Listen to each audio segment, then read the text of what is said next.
የመጀመሪያው በህልማችሁ እባብን ስታዩ ምን ማለት እንደሆነ ልንገራችሁ።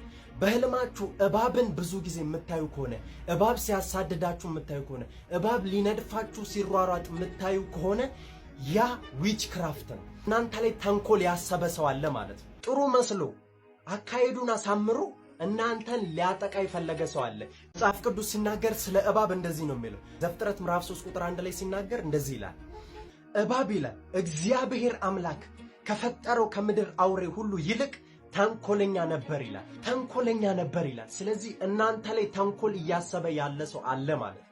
በእናንተ ህይወት ላይ ተንኮልን እያሰበ እያሴረባችሁ ያለ ሰው አለ ማለት ነው። የሆነ ፊዚካል እባብ አትጠብቁ። ተንኮል እያሰበባችሁ የማይሆንን ነገር እያሴረባችሁ ያለ ሰው አለ ማለት ነው።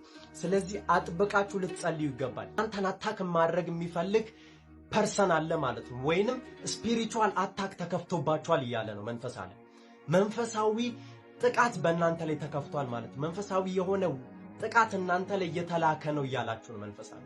በህይወታችሁ ላይ የሆነ የተደገመ ድግምት አለ ማለት ነው።